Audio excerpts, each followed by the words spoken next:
one of the most brilliant people that we have had come out of this medical school walked into it with a 23. And this year made the highest score on the certifying exam for neurosurgery. He missed one question and scored in the 99th percentile on every standardized test. 23 on the MCAT. 23 on the MCAT. Neurosurgery. Highest score. Highest score. And Morehouse. Whew. Bad brother. Bad brother. And so it goes forget the fact that you have to do that, right. But we have to do it. And Cedric and me and people like us, that's the work we do on our side every day to make sure that the students are out there wondering, well, I got a 3.5, do you think I really should apply to UNC? Or I got a 2.8, should I apply to UNC? Well, you got a 2.8 and you work 30 hours a week because you had to get through. You took the time to go to MED or to SMDP in the summer. You found someone to work in a research lab, and you didn't forget where you came from. You can go to medical school. So you are going to look at that applicant. Absolutely. Right. And just to answer the original question, yes, we do have cutoffs that we have just for our original screening. Mm-hmm. But my role is to go beyond the cutoff and to look at applications and to find those pearls, those gems, those diamonds in the rough. And they are there. And it's my job to advocate for them at our admissions committee. And that's what I do. And our admissions committee, I must admit, they're getting it because they're beginning to argue with me less, and some of them are actually beginning to make the argument for me. So I don't have to make that argument. But, it's very crucial, that we understand that, in life, there are always cutoffs. People don't lose basketball games. They ran out of time. But everyone knows the clock is going in. That's right. Right? That's right. Which determines the winner and the loser. Yeah. Same thing with cutoffs. Yes, there are arbitrary cutoffs. But people like us are here to go beyond the cutoff and to find those other people. So we say apply. Now, we might not always be successful at getting you through the first time. You may have to come back and apply again, and we may have a better opportunity when you've done some other things to help improve your application. But the most important thing is never let a dream deferred become a dream denied. Too many people say, I don't get through on the first time, and they quit. Too many people say, this is too hard, and they quit. The fact of the matter is, you have to see it through. This is something that if you want this profession, this is not a put your coffee down, put in some coffee, pour in some water, bam, I got coffee. This is percolator work. Well, you gotta, folks may not even know what percolator is. But, where your coffee has to actually be ground and then go into a separate holding area where the water comes in and then percolates over that coffee and makes that pot, and then you got to take the pot and pour it into your cup. Okay? It's a process. And we can't be afraid of the process. We have to be able to embrace the process and embrace the challenge. Because when you're able to do that, no matter what obstacle people throw at you, you will always be able to overcome. And that's what's going to happen to you when you get to a residency program. That's what's going to happen to you when you come out for your first job. That's what's going to happen to you that first night on call. All of these things these challenges are always going to occur. But if you're able to do things methodically and in a process, you will always be able to overcome those obstacles. So all this sounds, lovely, but so the question, so myth or not myth?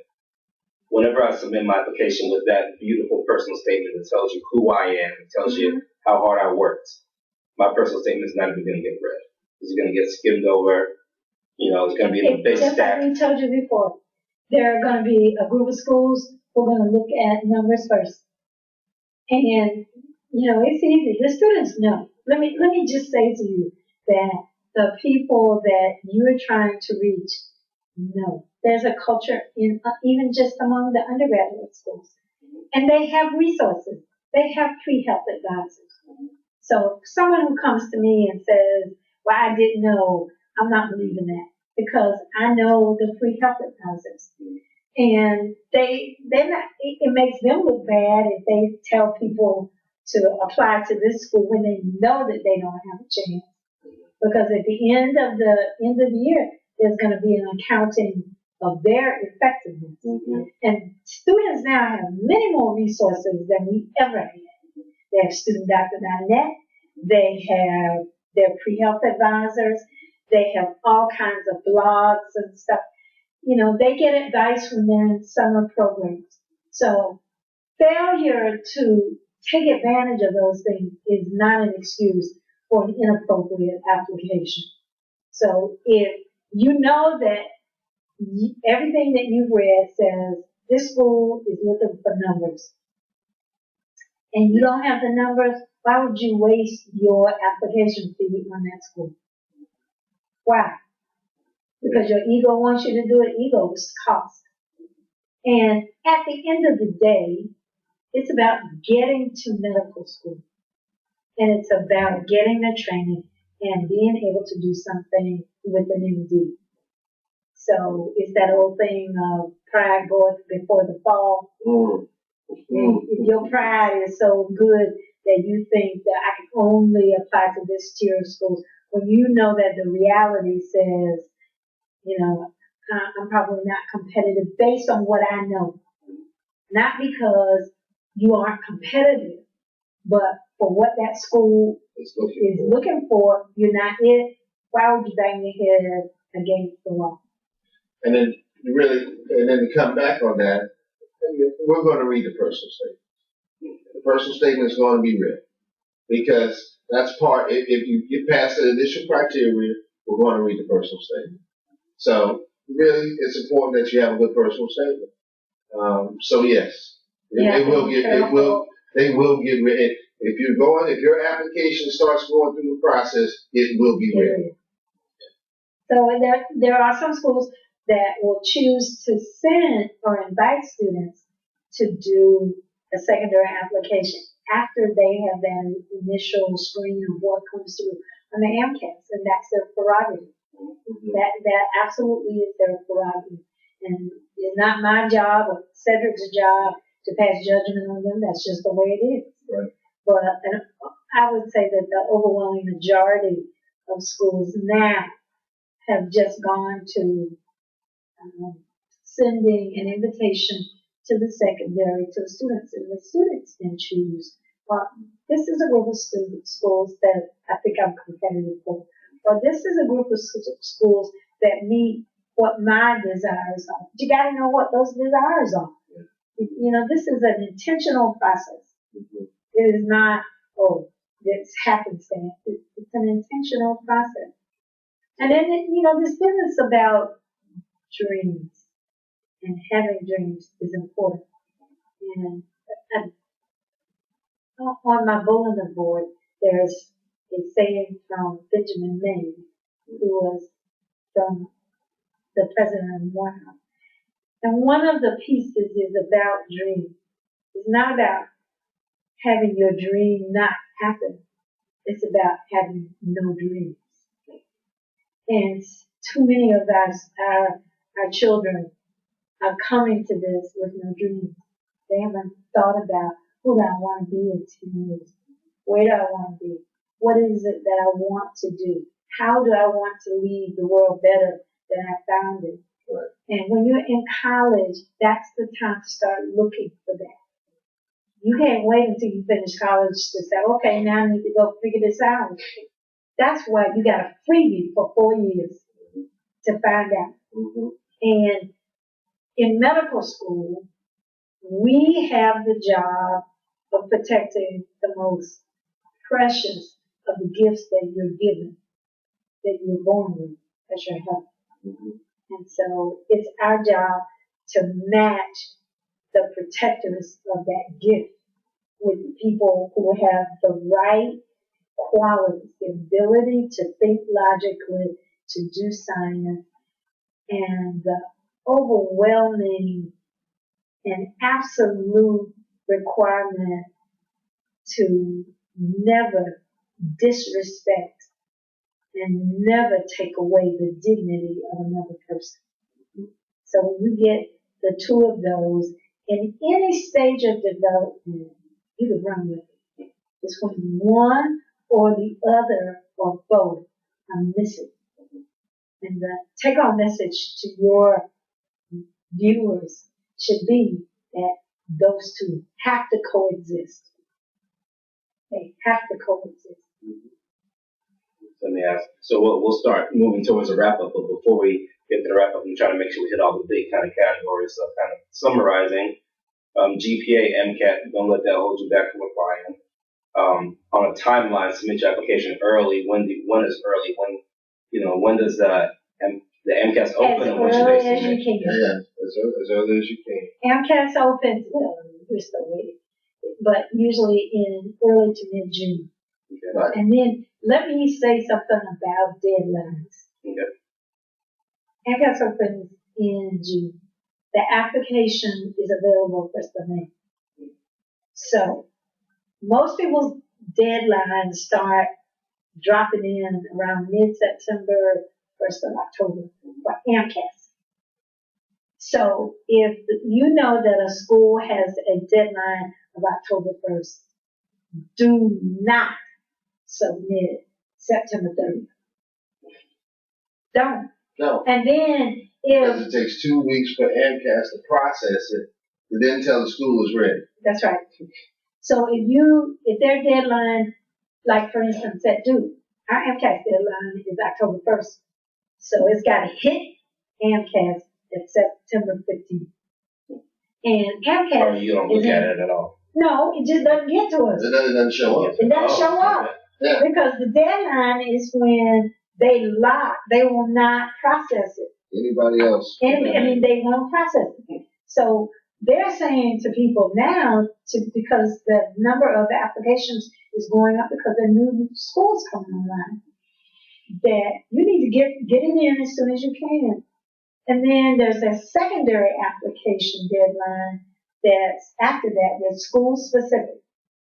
It drives me nuts. You've had until June, you've had since May the 1st, and it's now November 1st, and on October 31st, you're calling asking me for an extension? Oh no. Do you do that with your house, your rent, or your house note? No. You don't want to be evicted. Do you do that with anything else that is important? It's, what is it? 5, 11, 6 months to get it done. And so people don't understand. There's something as simple as that. We make value judgments on that. Maturity. You know, if you Especially to get a test done. oh no, we look at the date of submission of the application. Didn't know that, did you? I did. You might have done it. I have a big brother who added that. But what I'm but most saying people to don't you, know that. they don't. Yeah, Local schools look at that. Yeah, we do. We do. There was something that you said that I wanted to come back to. What was the original question? Dates to submit. To submit. Dates to submit. Oh man, I'm about to come back to that thought. Oh yes. So if you find yourself in a position where you wanted to apply, but now the deadline has gone by, understand you're not dead, but you're not gonna make it that year. No. The thing that I see students doing that I don't like is I see them rushing to get to medical school. I see them saying, I gotta apply this year. I gotta take the MCAT now. I gotta. It's all this urgency. Medical school is not going anywhere, folks. Yeah. It's gonna be there. That's some benefits for being older anyway. Exactly. Another year of seasoning makes you a better student. So, when I see folks rushing In a sense, it kind of gives me an idea of where they are maturity-wise. Because if somebody realizes that they can't make a deadline, a mature decision is, I can't make the deadline, let me prepare myself for the next deadline. And you move on. You don't try to change the system or change, what everybody else is, the rules for the game that everybody else was able to play by. Okay? So that to me is another crucial thing, folks. If you have your goals, you have your dreams, you have your ideal timeline, sometimes your timeline and God's timeline for you don't match. And when that happens, be mature enough to understand that just wasn't the time. You go with God's timeline. Other thing I realized I forgot to get to, and we actually did a short video on this on Diverse Medicine recently, was osteopathic schools. In terms of getting into residency, in terms of... Well, we didn't even speak about that, because that's another component for why there are less GME slots, because there are more osteopaths that are coming and taking our, or deciding to go down the allopathic pathway, as opposed to going down the homeopathic pathway, which is what osteopaths do.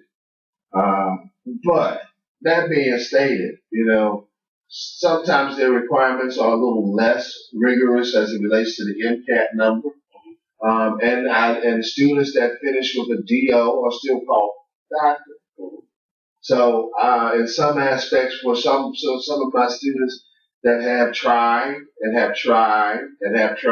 were not successful at getting into a medical school, DO school becomes a viable alternative. And then there's still other things too. There's PA school, there's nurse practitioner school, there's physical therapy, occupational therapy. Just because you don't end up becoming a medical doctor doesn't mean that your ability to be a contributing citizen in a health career is over. So there are other avenues in which you could channel your dream and still come out and do patient care.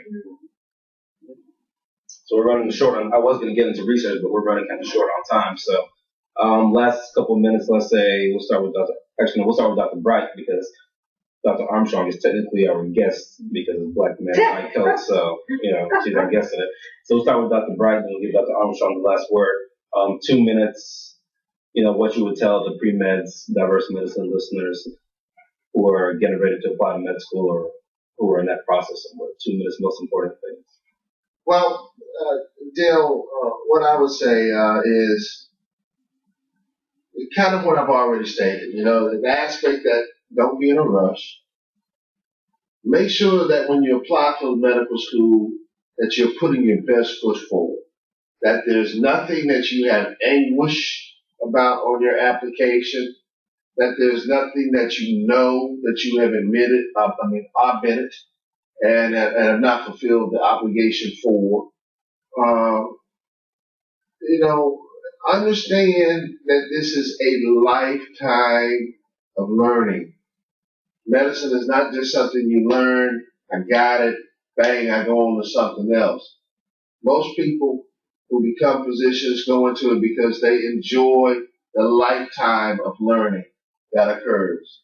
The other aspect of it is understanding that being a physician is being a servant.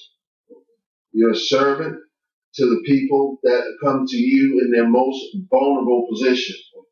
And it's in that vulnerable position that you must not only understand their illness, but how their illness impacts their families, how that illness impacts their psyche. You must be able to treat that patient as a whole and not as a disease. I hate it when I hear people talk about, I saw a diabetic today, as opposed to saying, I saw a person who is living with diabetes. It's about the person, not the disease state that we're trying to treat as physicians. At the same time, though, you must also understand that not only do you have a lifetime of learning, lifetime of being a servant, but you also have a lifetime of being a leader. Because when you obtain that letters behind your name, you automatically are in a position higher than 98% of the rest of the population. Because that's where you are, the top 2%. And in that role, people look up to you, whether you want them to or not. And it's your responsibility that I've learned from my mentors like Dr. Charles Johnson, like Dr. Dale Wigfall here, my compadre right here. They have all taught me to understand the value that I have with that MD behind my name and to use it for the good of not only my people, but for my community, now even my state, and even my nation. So, you have to be willing to be able to give of yourself because it will be demanded of you. And if it's not, then that means that people do not respect you. So that would be my 2 minutes for it. I think Cedric has said a lot of the things that I feel very strongly about. And one of the opportunities being Dean of Admissions has given me is to say over and over to people the things that I heard from the people who expect us to serve.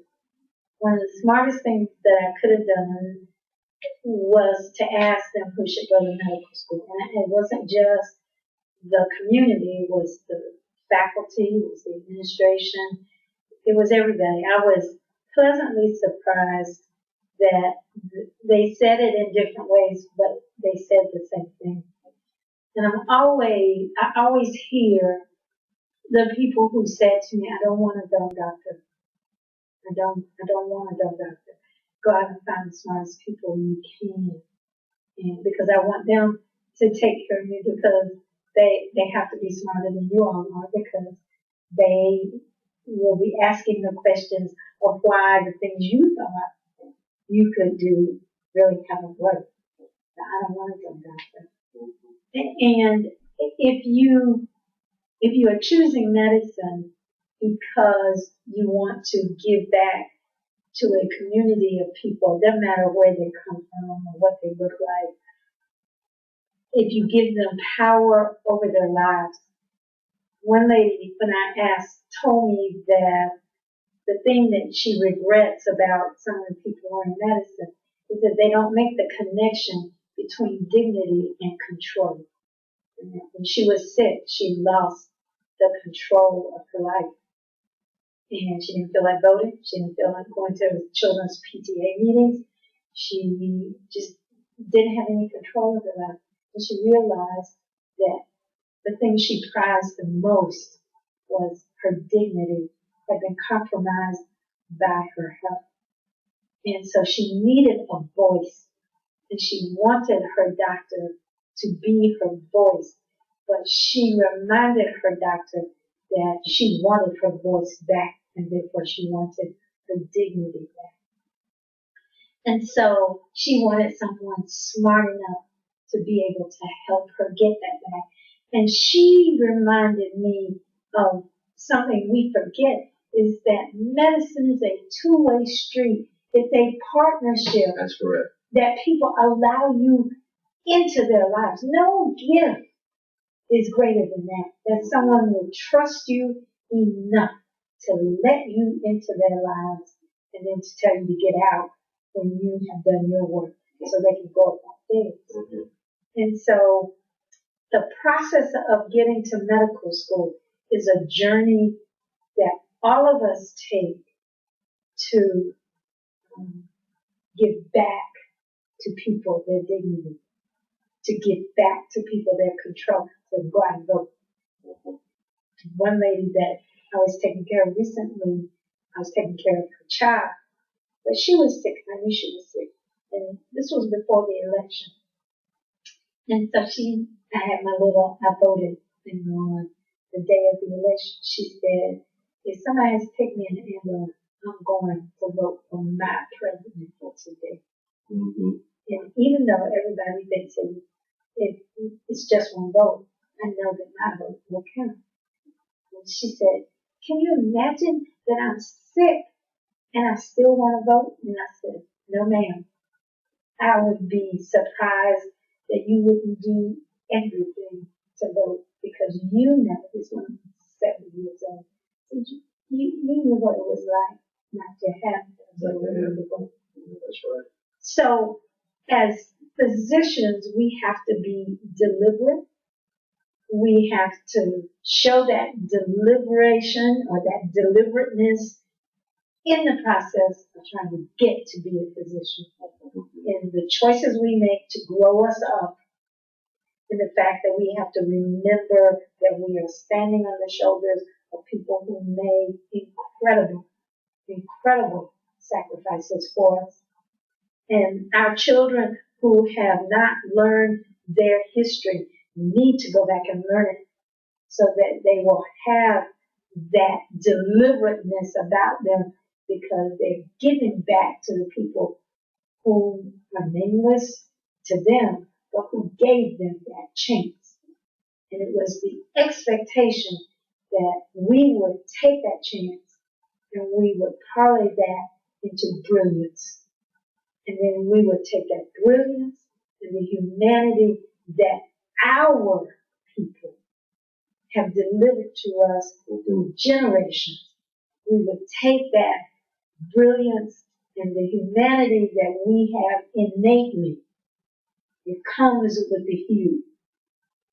And then we would provide a measure of relief from sickness and protection and prevention from sickness to the people who have gone without it for so long. That lady said, I want a smart doctor. And anybody who is preparing for medicine needs to keep that in mind. I want a smart doctor. I want a doctor who understands that respect and dignity are never negotiable. I want the control of my life back because that's what my dignity is. And confidentiality. That's right. Especially in this age of phones, tweets and all that. We must, I would really remind your students, the students of, that are viewing the diversity in medicine, that, technology has its place, but technology will never replace the human touch. It never will replace the human story, and it can never divulge the human secret. That's right. Which means. But that's the Hippocratic oath. That's exactly it. That which has been given to you as information is never divulged. Never. That confidentiality is a cardinal piece of the Hippocratic oath. So I asked one of the students one time, what does the Hippocratic oath mean to you? They had to read it. And he said, do good. He said, it's wonderful language, but it is do good. And that's what it is. Thank you all for coming. So we'll have another video up next month. We really appreciate the two of you taking this time out. Hopefully it's going to help our viewers get prepared for the application process this year. Hopefully we'll have it up next year so they can watch it all the time. Another video next month. www.diversemedicine.org. Join the website. Mentor. We need more mentors. We're having, a lot of pre-med students joining the website looking for mentors. So we need people to actually step up to the plate and help the next generation come up. Thank you, Dr. Bright. Thank you, sir. Dr. Armstrong, thank you. You're welcome. Next time.